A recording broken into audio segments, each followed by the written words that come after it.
Hello, this is Richard C. Wilson with the Family Office Club. We're doing a member spotlight interview today with Jeff Lipschultz. And welcome, Jeff. Hey, it's great to be here. And Jeff, a life settlements investment firm called LIMC. And if you want to explain a little bit about what you're up to there as a team, Jeff, I think that'd be great. Sure, my pleasure. So LAMC is basically an investment advisor whose primary offering is life settlements. And life settlements, to dive in for those who don't know, is an alternative asset class that's comprised of life insurance policies, ones that we've purchased.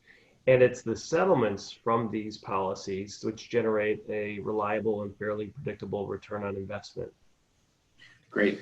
And I know sometimes there's confusion around it. I've brought up to one client before and they said, oh, I don't need life insurance. I'm all covered. I'm like, well, this is about, buying access to other people's life insurance policies that either they couldn't make the monthly payments on, so they're going to lose all the cash value, or they needed a better quality of life and they need the money now, not later, or maybe they needed it for medical treatment or some other nature, right? And so what types of investors would a life settlement be appropriate for, since you've been in this space for a while? Who's usually saying yes to this? Who's attracted to it?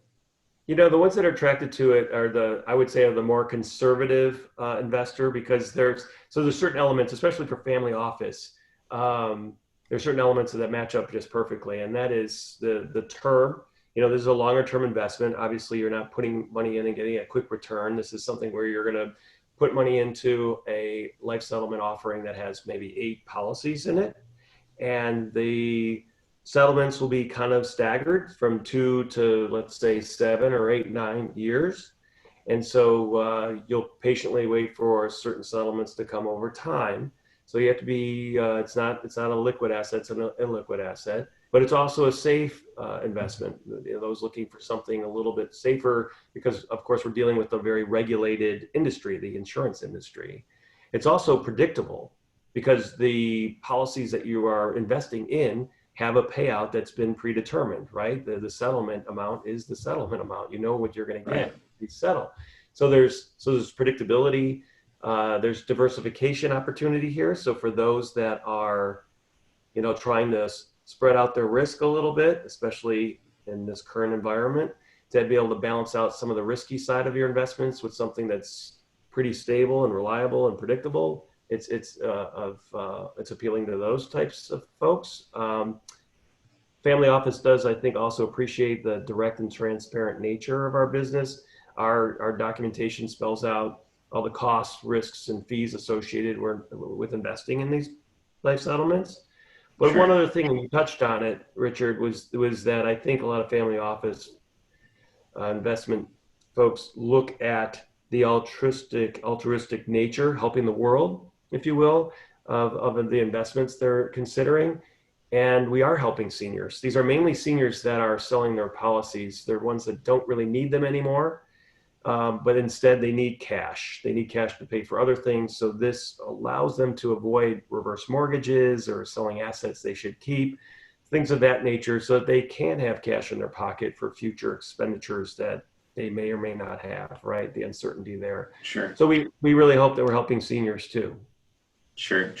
And I know some might be skeptical because sometimes people play the greenwashing card and saying, oh, we're fixing up this apartment building, we're doing impact investing, and et cetera. Everyone wants to look altruistic nowadays, but I did see a stat that 500,000 people a year allow their life insurance policies to lapse, and only 3,500 a year are purchased. And that means everyone else just lost all the cash value of their policy because they couldn't afford to make monthly payments, or they didn't want to for some reason, maybe they didn't need it, but it's a massive amount that's totally getting lost. So I think it is a real face value, Richard. The face value is in the billions, and 1% of the seniors, 65 and up, only 1% or 2% of that population even knows this is an option. So education's a big part of what we're trying to do, is let people know that they have the option to sell their policy. Absolutely. Right. Yeah, good point. And I think it's about the same percentage of investors who actually know what a life settlement investment is. And, I would guess it's 1 or 2%, unless it's one of the top, most sophisticated family offices. What about with the virus crisis going on? Someone might be watching this 5 years from now, 3 years from now, but recording this in April 2020, everyone's locked in their homes. kids home from school, as you were telling me, et cetera. So how does life settlements get affected by that potentially? That's a great question, because the reality is this uncorrelated nature of life settlements is paramount to this type of investment. And I've been saying this for years, that when you look at the market, you're willing to absorb some level of risks that's coming from all kinds of external forces, from global activity to politics to the strength or health of any given industry within our nation. And now we have this other one, health of our citizens, right? So all these things impact our market in unique ways. And I've said for years that life settlements is an investment that's totally unconnected to all of these things. So the long-winded answer to your simple question is life settlements are unaffected by what's going on right now. If anything, people are gravitating towards it because they're saying, okay, here's something that, I don't have to worry about catching the timing and everything else. The timing is now for us. It's never a bad time to invest in a life settlement. And the IRR and the ROI associated with it stays the same regardless of what's going on in the market. Sure. Okay. And what would be the number one best due diligence question for somebody to ask a life settlement investment firm? And maybe people don't ask you it very often, or maybe they never ask it and you don't know why, but what would be the number one question? One of the things that people want to dig into, some of the savvy investors want to dig into, is the life expectancy data that's attached to this investment, right? Because obviously there's the IRR is a timeline, and it's tied to that. And when asked about this, we're sure to let people know that it is a third party that does this determination. It's just like the insurance companies use actuaries to do their work, figuring out their business. The life expectancy underwriters, that entire industry is focused on just this, and many of them have 8 to 15 years of experience. They're leveraging all kinds of data that's available these days, the health information, looking at current trends and ongoing trends. We went to a conference in New York last year, and they talked about leveraging transcripts from doctors' notes and pharmacy information. The more information you can have, the more obviously focused of a estimate you can get down to, and that's the key to it. Yeah. Okay, great. And then what would be the $100,000 piece of advice you could leave us with when it comes to life settlements? Something that maybe you wish you would have known 10 years ago. I think that when it comes to life settlements, it's really important. There's beyond the uncorrelated part, and I won't belabor that point. It's also important to realize that there are subtle differences between firms offering life settlements, because not only are you talking about the model, whether it be the fund model or a retail model or a custom offering that we can do for large investors, beyond just the models, there's the number of people that are involved in each of their processes, right?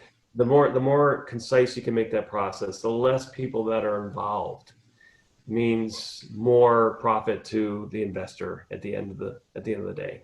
And so you have to really dig in and understand how they do their business, how they come up with their numbers and things of that nature, and who's involved and who gets a cut, so that that you're getting the optimized return on a life settlement investment. Right, I see. Because otherwise, if you're not careful, there might be 8 different layers in it versus 2 or 4, right? Yes, and there's many there's many types of firms involved in this where the size varies greatly, and that situation can occur. Yeah. Okay. And Jeff, what's the best way for someone to get in touch with you directly? You can always email us directly at info@limcollc.com. You can go to our website too, www.limcollc.com, and we'd be happy to answer any questions you have. And there's obviously more information on life settlements and our company on our website. Great. And are you on LinkedIn as well by chance? Yeah, absolutely. Jeff Lipschultz on LinkedIn. I'm pretty easy to find there. Yes, absolutely. Yeah. Great. And last name is Lipschultz,